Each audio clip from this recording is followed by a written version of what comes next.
Hello बडी, मैं पीयूष आप सभी का स्वागत करता हूँ मेरे इस यूट्यूब चैनल पे। और आज मैं आप लोग के लिए लाया हूँ द साइमन कमीशन। हम लोग प्रीवियस वीडियो में पढ़ चुके थे, नॉन कॉपरेशन मूवमेंट से शुरुआत किए थे और लगभग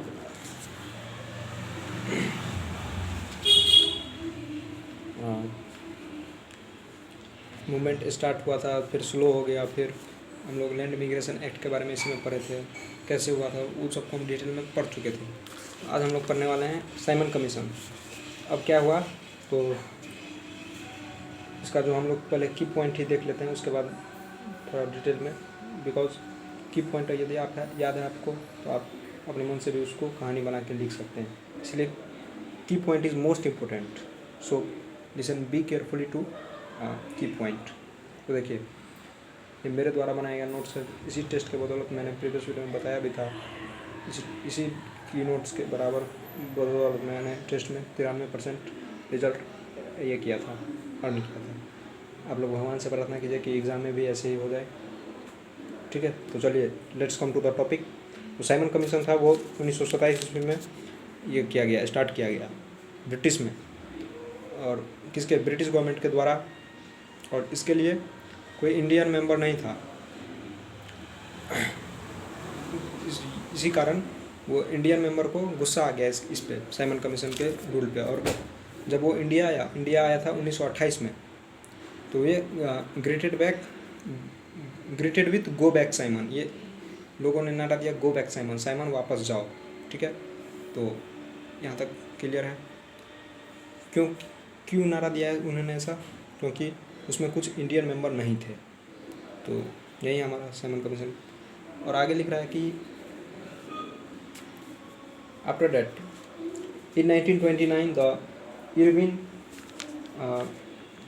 vice Roy of India, Irwin जो थे वो इंडिया के वाइस रॉय थे उस टाइम में, 1929 की बात कर रहे हैं, of India, offer Indian leader to dominion status, और डोमिनियन स्टेटस का ऑफर किए। और वो उन्होंने ब्रिटिश आने के लिए इनवाइट किया था, लंदन आने के लिए, कि वहाँ पे हम लोग बैठ के इंडिया का जो है कॉन्स्टिट्यूशन फीचर को देखेंगे, मतलब उसके बारे में डिस्कस करेंगे, इंडिया को कैसे, संविधान के बारे में हम लोग चर्चा करेंगे वहाँ पे।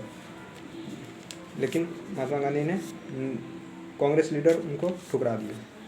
उसको लिखेंगे कैसे, explain the Simon Commission. First of all question है, explain Simon Commission. The Simon Commission is a act launched by British government in 1927. It had no any Indian member, which angered Indian people, so that when in 1928 it come in India, it was greeted back. It is दिमाग पे control नहीं है, ठीक, तो फिर से सुनिए। It was greeted with go back Simon, Simon वापस जाओ। तो तब क्या किया 1929 में इरविन जो है भारतीय लीडर का दिल जीतने के लिए वो 1929 में इरविन पैक्ट लॉन्च किए। और उन्होंने कांग्रेस को इनवाइट किया लंदन आने के लिए, और डोमिनियन स्टेटस के लिए भी उन्होंने फोर्स किया कि सब कुछ मेरे हाथ में रहेगा, लेकिन हम आप लोग को आज़ादी दे देंगे। लेकिन इंडियन पीपल उसको ठुकरा दिया, क्योंकि वो लोग डोमिनियन स्टेटस नहीं चाहते थे, वो लोग पूर्ण स्वराज चाहते थे, इसलिए उस चीज़ को ठुकरा दिया गया। तो आगे हम लोग पढ़ेंगे कि महात्मा गांधी फिर वापस गए उस ये में, क्या कहते हैं, इरविन पैक्ट में, और राउंड टेबल कॉन्फ्रेंस के लिए गए। तो इस चीज़ को लिखेंगे कैसे, लेट सपोज अगर एनीवन आस्क्ड मी या you asked us that explain Irwin Pact. So Irwin Pact was launched by British government to win the support of Indian leader, and in which British government demand from them to dominion status, and invited him to visit London for round table conference, but the Indian member avoid him because the Indian leader do not want to dominion status. Term dominion status means not full independence. अभी बताया, मतलब सब कुछ मेरे हाथ में रहेगा, बस आपको नाम के लिए आज़ादी मिल दे दी जाएगी। तो वो नहीं चाहते थे। Indian leader want full independence, not dominion status, so that they avoid the Irwin pact. बस दैट्स इट। अब देखिए, अब है लाहौर सेशन। लाहौर सेशन जो था वो 1929 में लॉन्च किया गया। किसके अंडर में? पंडित जवाहरलाल नेहरू के अंदर में लॉन्च किया गया, अगेंस्ट ब्रिटिशर्स के अगेंस्ट में, in which Gandhi ji written letter to Lord Irwin. उसमें क्या हुआ? 1929 में महात्मा गांधी ने जो है लॉर्ड इरविन को एक लेटर लिखा था, जिसमें उन्होंने 11 डिमांड रखे थे, और उसमें एक डिमांड था सॉल्ट टैक्स। बस इतना याद रखिए। One demand is very powerful. वो जो उन्होंने जो गांधी जी ने लॉर्ड इरविन को जो रिक्वेस्ट किया था कि सॉल्ट टैक्स को हटाने के लिए, वो बहुत पावरफुल था। It also connect to the daily life of people. और गांधी जी ने जानबूझकर कैसा किया, क्योंकि जो हम आप लोग प्रीवियस वीडियो में शायद मैं बताया कि नहीं, मुझे खुद भी याद नहीं है, लेकिन 90% चांस से मैं बता दिया हूँगा। उसमें हमने देखा कि जो 26 जनवरी 1930 को हमारा देश को पूर्ण स्वराज्य के रूप में डिक्लेयर कर दिया गया था, लेकिन पीपुल उस पर ध्यान नहीं दिया, सब लोग का अटेंशन ध्यान नहीं गया उस पर, इसलिए वो 1947 तक लॉन्ग वार चला और वो सक्सेस नहीं हुआ। इसलिए गांधी जी ने सोचा कि अब हमको वैसा चीज़ को लाना होगा स्ट्रगल में, मतलब प्रोसेसन में, जो सबके जीवन से कनेक्ट हो। इसलिए उन्होंने नमक को चुना, क्योंकि नमक तो सबके घर में बनता है। Salt is a basic food item that is used for everybody, either rich और poor, and so that Mahatma Gandhi choose the salt. और उन्होंने आगे हम लोग पढ़ेंगे 12 मार्च 1930 को सॉल्ट मार्च लॉन्च किया। प्लेस साबरमती आश्रम टू डांडी।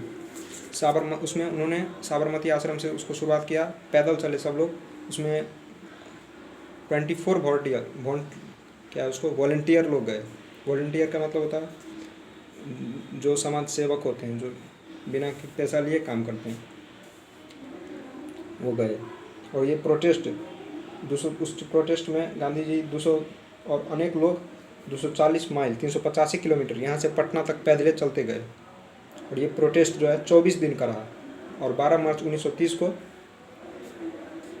तो प्रोटेस्ट चालू हुआ, और 6 अप्रैल, शायद 1 मिनट, हम शायद कन्फ्यूज़न में जा रहे हैं, 12 मार्च 1978 वॉलंटियर के साथ ये प्रोटेस्ट शुरू हुआ, नॉट 24, दैट इज़ 78।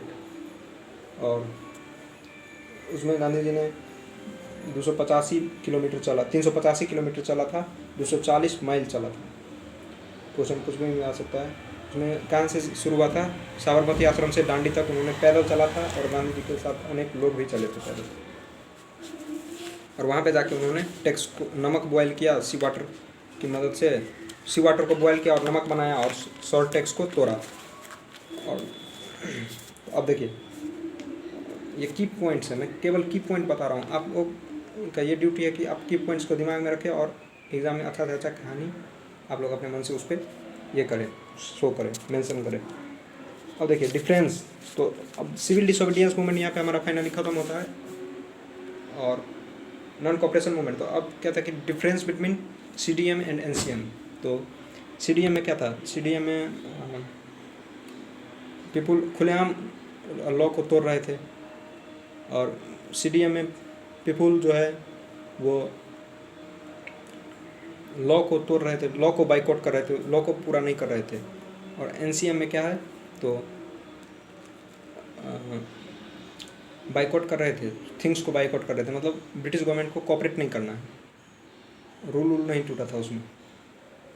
अब देखिए, इसमें CDM में जो है सॉल्ट टैक्स को तोड़ा गया, चौकीदारी टैक्स को तोड़ा गया, सब टैक्स को तोड़ा गया। जो ट्रिबल्स पीपुल है वो जंगल में जाने लगे, तो मतलब नियम को तोड़ना, इसका मतलब है नियम को तोड़ना freely, to break the rule freely, and non cooperation movement में क्या था, हेडमास्टर जो है रिजाइन दे दिए स्कूल से, स्टूडेंट जो है गवर्नमेंट स्कूल को लेफ्ट कर दिए। तो that's the difference between non cooperation NCM and CDM। आगे व्हेन वाज CDM रीस्टार्ट, 6 अप्रैल 1930 को फिर से स्टॉप कर दिया गया और 5 मार्च 1931 को फिर से रीलॉन्च किया गया,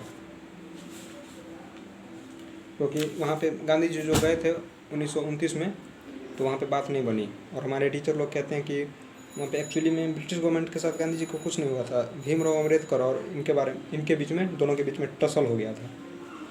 तो अब मूवमेंट हमारा स्टॉप हो गया, सिविल डिसोबीडियंस मूवमेंट ख़त्म हो गया यहाँ से। तो मे भी अगर रहने देंगे तो अच्छा होगा यहीं से। बस आगे हम कल पढ़ेंगे।